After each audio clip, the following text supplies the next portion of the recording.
Macedonia's politicians have spent the past few weeks arguing about the extent of voting right for the diaspora. Macedonia has a unique treasure, a rare resource, the diaspora, Macedonians living abroad. They could provide Macedonia with a competitive advantage, a network of contacts, and economic possibilities that it cannot generate by itself from within itself. But Macedonians academic, politicians, and businessmen fear competition. They don't want the people from the diaspora to come here because they are better educated, better skilled, better experienced than they are. And they are afraid of competition. They want the country for themselves. This is unwise. Most nations of the world leverage their diasporas for the benefit of the homeland. Consider Israel, for instance. Israel has joined political structures with the Jewish nation, with the Jewish people. The World Jewish Congress even has decision-making powers regarding certain areas of Israel's existence. Israel also has a common sports event for the Jewish people. It's called the Maccabiad Games.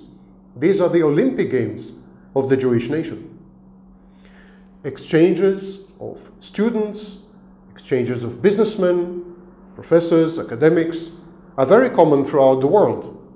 Transfers, academic transfers, all these things bind together a homeland, a nation, wherever it is. Some countries establish funds allowing the diaspora to invest in various projects, from reforestation to the preservation of national heritage. Other countries, such as France, embark on cultural activities and promote the national language. Donations, scholarships, sponsorships from wealthy individuals in the diaspora are always welcome, and they get special tax treatment in the home country. So all these things bind together the diaspora with the homeland. But where's the economic benefit? Why should the homeland open itself to the diaspora from the economic point of view? Well, the diaspora is the guarantor of economic prosperity in numerous countries around the world. Countries like China and Israel would have never made it to become as rich as they are without the diaspora. Israel, for instance, and Ireland sell special bonds to people in the diaspora. These bonds are very long-term and with very low interest rate. Then there is investment in venture capital. Some countries have country funds, allowing the people in the diaspora to purchase a representative sample of the national economy. The economic involvement of the diaspora in homelands throughout the world is very important and growing. Apart from political lobbying, the diaspora is the economic hinterland of the homeland, of the nation state. When people in the diaspora send money back home, it's called remittances. In Macedonia and in many other countries, even countries as big as Mexico, remittances constitute 15 to 20% of gross domestic product. That's 15 to 20% of the entire economy. But Macedonia is almost alone in the fact that it doesn't provide preferential treatment to remittances. Countries in South America, for instance, allow people to buy special bonds, special savings account. They are called remittance bonds.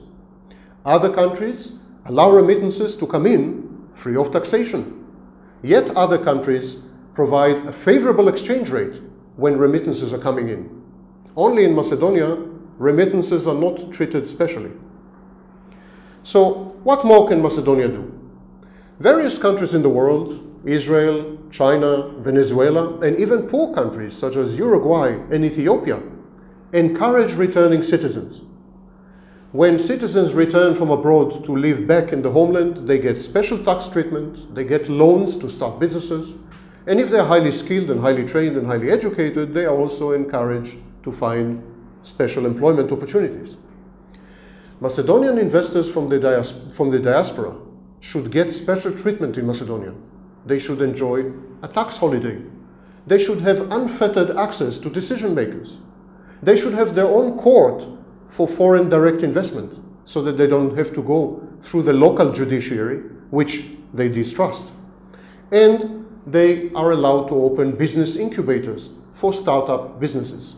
The integration of Macedonia with the diaspora could make Macedonia a much bigger and prosperous country with a much bigger automatic market. There are well over 3 million Macedonians around the world in prime positions in business and academia. Migrant associations, networks of immigrants, networks of Gastarbeiters, these networks bring with them to the homeland, to the nation, not only knowledge, not only money, not only investment opportunities, but also contacts, access to export markets, new management techniques, new possibilities, and they open up the country to the world. If Macedonia wants to be integrated in the global economy, it has the key, and the name of the key is the diaspora.